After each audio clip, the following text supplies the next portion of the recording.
Try Audible and get your first free audiobook by clicking the link in the description below. The Idyl of Red Gulch by Bret Harte. Sandy was very drunk. He was lying under an azalea bush, in pretty much the same attitude in which he had fallen some hours before. How long he had been lying there he could not tell, and didn't care. How long he should lie there was a matter equally indefinite and unconsidered. A tranquil philosophy, born of his physical condition, suffused and saturated his moral being. The spectacle of a drunken man, and of this drunken man in particular, was not, I grieve to say, of sufficient novelty in Red Gulch to attract attention. Earlier in the day some local satirist had erected a temporary tombstone at Sandy's head, bearing the inscription, "Effects of McCorkle's Whiskey, kills at 40 rods," with a hand pointing to McCorkle's saloon. But this, I imagine, was, like most local satire, personal, and was a reflection upon the unfairness of the process rather than a commentary upon the impropriety of the result. With this facetious exception, Sandy had been undisturbed. A wandering mule, released from his pack, had cropped the scant herbage beside him, and sniffed curiously at the prostrate man. A vagabond dog, with that deep sympathy which the species have for drunken men, had licked his dusty boots, and curled himself up at his feet, and lay there, blinking one eye in the sunlight, with a simulation of dissipation that was ingenious and dog-like in its implied flattery of the unconscious man beside him. Meanwhile the shadows of the pine-trees had slowly swung around until they crossed the road, and their trunks barred the open meadow with gigantic parallels of black and yellow. Little puffs of red dust, lifted by the plunging hoofs of passing teams, dispersed in a grimy shower upon the recumbent man. The sun sank lower and lower, and still Sandy stirred not. And then the repose of this philosopher was disturbed, as other philosophers have been, by the intrusion of an unphilosophical sex. Miss Mary, as she was known to the little flock that she had just dismissed from the log schoolhouse beyond the pines, was taking her afternoon walk. Observing an unusually fine cluster of blossoms on the azalea bush opposite, she crossed the road to pluck it. Picking her way through the red dust, not without certain fierce little shivers of disgust and some feline circumlocution, and then she came suddenly upon Sandy. Of course she uttered the little staccato cry of her sex, but when she had paid the tribute to her physical weakness she became overbold and halted for a moment, at least 6 feet from this prostrate monster, with her white skirts gathered in her hand, ready for flight. But neither sound nor motion came from the bush. With one little foot she then overturned the satirical headboard, and muttered, "Beasts!" an epithet which probably at that moment conveniently classified in her mind the entire male population of Red Gulch. For Miss Mary, being possessed of certain rigid notions of her own, had not, perhaps, properly appreciated the demonstrative gallantry for which the Californian has been so justly celebrated by his brother Californians, and had, as a newcomer, perhaps fairly earned the reputation of being stuck up. As she stood there, she noticed also that the slant sunbeams were heating Sandy's head to what she judged to be an unhealthy temperature, and that his hat was lying uselessly at his side. To pick it up and place it over his face was a work requiring some courage, particularly as his eyes were open. Yet she did it and made good her retreat. But she was somewhat concerned, on looking back, to see that the hat was removed, and that Sandy was sitting up and saying something. The truth was that in the calm depths of Sandy's mind he was satisfied that the rays of the sun were beneficial and healthful, that from childhood he had objected to lying down in a hat, that no people but condemned fools past redemption ever wore hats, and that his right to dispense with them when he pleased was inalienable. This was the statement of his inner consciousness. Unfortunately, its outward expression was vague, being limited to a repetition of the following formula: "Shosha-ra, Washama, eh? What's up, Sasha?" Miss Mary stopped, and, taking fresh courage from her vantage of distance, asked him if there was anything that he wanted. "What's up, washama?" continued Sandy, in a very high key. "Get up, you horrid man," said Miss Mary, now thoroughly incensed. "Get up and go home." Sandy staggered to his feet. He was 6 feet high, and Miss Mary trembled. He started forward a few paces, and then stopped. "What's I go home for?" he suddenly asked, with great gravity. "Go and take a bath," replied Miss Mary, eyeing his grimy person with great disfavour. To her infinite dismay, Sandy suddenly pulled off his coat and vest, threw them on the ground, kicked off his boots, and, plunging wildly forward, darted headlong over the hill in the direction of the river. "Goodness heavens! The man will be drowned!" said Miss Mary, and then, with feminine inconsistency, she ran back to the schoolhouse and locked herself in. That night, while seated at supper with her hostess, the blacksmith's wife, it came to Miss Mary to ask, demurely, if her husband ever got drunk. "Abner," responded Mrs. Stidger reflectively. "Let's see. Abner hasn't been tight since last 'lection." Miss Mary would have liked to ask if he preferred lying in the sun on these occasions, and if a cold bath would have hurt him, but this would have involved an explanation which she did not care to give. So she contented herself with opening her grey eyes widely at the red-cheeked Mrs. Stidger, a fine specimen of southwestern efflorescence, and then dismissed the subject altogether. The next day she wrote to her dearest friend in Boston, "I think I find the intoxicated portion of this community the least objectionable. I refer, my dear, to the men, of course. I do not know anything that could make the women tolerable." In less than a week Miss Mary had forgotten this episode, except that her afternoon walks took thereafter, almost unconsciously, another direction. She noticed, however, that every morning a fresh cluster of azalea blossoms appeared among the flowers on her desk. This was not strange, as her little flock were aware of her fondness for flowers, and invariably kept her desk bright with anemones, syringas, and lupins. But, on questioning them, they, one and all, professed ignorance of the azaleas. A few days later, Master Johnny Stidger, whose desk was nearest to the window, was suddenly taken with spasms of apparently gratuitous laughter that threatened the discipline of the school. All that Miss Mary could get from him was that someone had been looking in the window. Irate and indignant, she sallied from her hive to do battle with the intruder. As she turned the corner of the schoolhouse, she came plump upon the quondam drunkard, now perfectly sober, and inexpressibly sheepish and guilty-looking. These facts Miss Mary was not slow to take a feminine advantage of in her present humour. But it was somewhat confusing to observe also that the beast, despite some faint signs of past dissipation, was amiable-looking. In fact, a kind of blonde Samson, whose corn-coloured silken beard apparently had never yet known the touch of barber's razor or Delilah's shears, so that the cutting speech which quivered on her ready tongue died upon her lips, and she contented herself with receiving his stammering apology with supercilious eyelids and the gathered skirts of uncontamination. When she re-entered the schoolroom, her eyes fell upon the azaleas with a new sense of revelation, and then she laughed, and the little people all laughed, and they were all unconsciously very happy.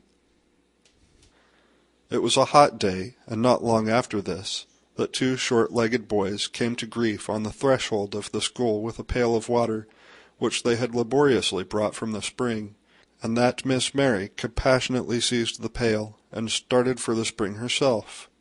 At the foot of the hill a shadow crossed her path, and a blue-shirted arm dexterously but gently relieved her of her burden. Miss Mary was both embarrassed and angry. "If you carried more of that for yourself," she said spitefully to the blue arm, without deigning to raise her lashes to its owner, "you'd do better." In the submissive silence that followed she regretted the speech, and thanked him so sweetly at the door that he stumbled, which caused the children to laugh again, a laugh in which Miss Mary joined, until the color came faintly into her pale cheek. The next day a barrel was mysteriously placed beside the door, and as mysteriously filled with fresh spring water every morning. Nor was this superior young person without other quiet attentions. Profane Bill, driver of the Slumgullion stage, widely known in the newspapers for his gallantry in invariably offering the box seat to the fair sex, had accepted Miss Mary from this attention on the ground that he had a habit of cussin' up on grades, and gave her half the coach to herself. Jack Hamlin, a gambler, having once silently ridden with her in the same coach, afterward threw a decanter at the head of a confederate for mentioning her name in a bar-room.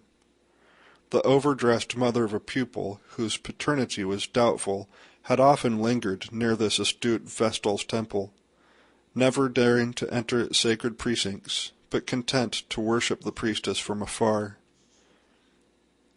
With such unconscious intervals, the monotonous procession of blue skies, glittering sunshine, brief twilights, and starlit nights passed over Red Gulch.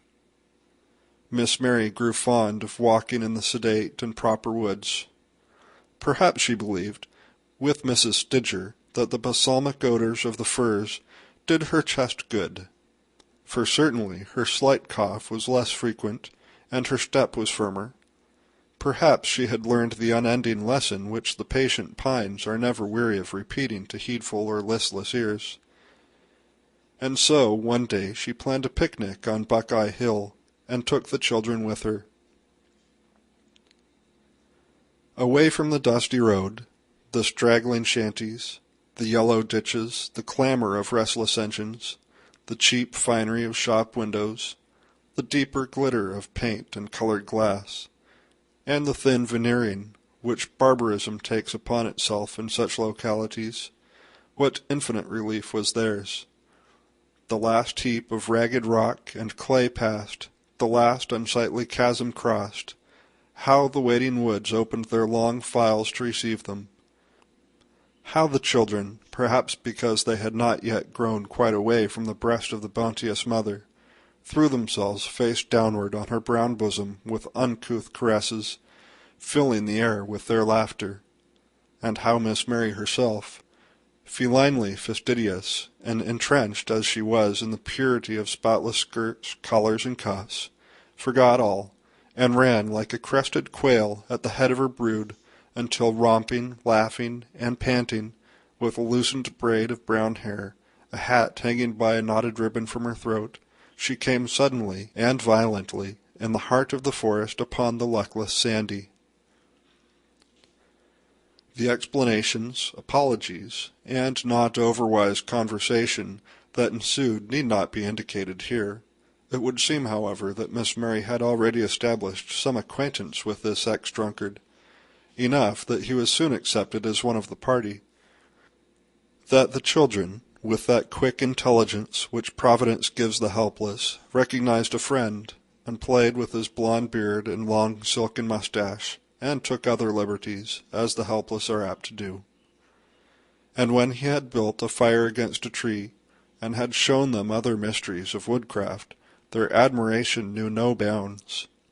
At the close of 2 such foolish, idle, happy hours, he found himself lying at the feet of the schoolmistress, gazing dreamily in her face as she sat upon the sloping hillside, weaving wreaths of laurel and syringa, in very much the same attitude as he had lain when first they met. Nor was the similitude greatly forced, the weakness of an easy, sensuous nature that had found dreamy exaltation in liquor, it is to be feared, was now finding an equal intoxication in love. I think that Sandy was dimly conscious of this himself. I know that he longed to be doing something, slaying a grizzly, scalping a savage, or sacrificing himself in some way for the sake of this sallow-faced, grey-eyed schoolmistress.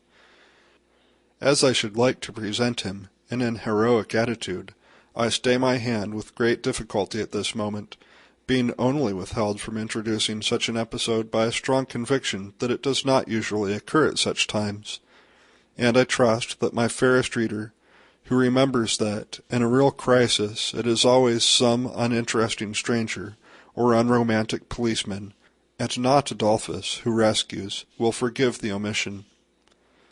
So they sat there, undisturbed, the woodpeckers chattering overhead, and the voices of the children coming pleasantly from the hollow below. What they said matters little.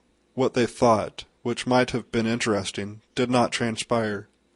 The woodpeckers only learned how Miss Mary was an orphan, how she left her uncle's house to come to California for the sake of health and independence, how Sandy was an orphan too, how he came to California for excitement, how he had lived a wild life, and how he was trying to reform, and other details which, from a woodpecker's viewpoint, undoubtedly must have seemed stupid and a waste of time.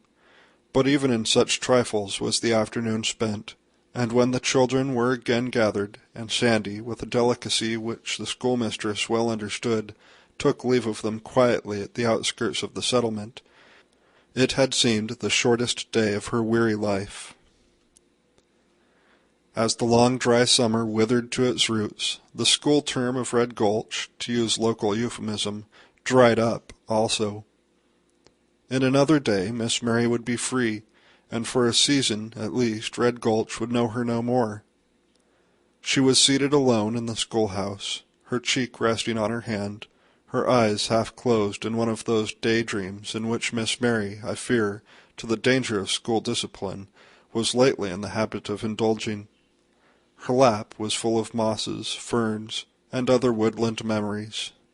She was so preoccupied with these and her own thoughts that a gentle tapping at the door passed unheard, or translated itself into the remembrance of far-off woodpeckers. When at last it asserted itself more distinctly, she started up with a flushed cheek and opened the door. On the threshold stood a woman, the self-assertion and audacity of whose dress were in singular contrast to her timid, irresolute bearing. Miss Mary recognized at a glance the dubious mother of her anonymous pupil. Perhaps she was disappointed, perhaps she was only fastidious, but as she coldly invited her to enter, she half unconsciously settled her white cuffs and collar, and gathered closer her own chaste skirts.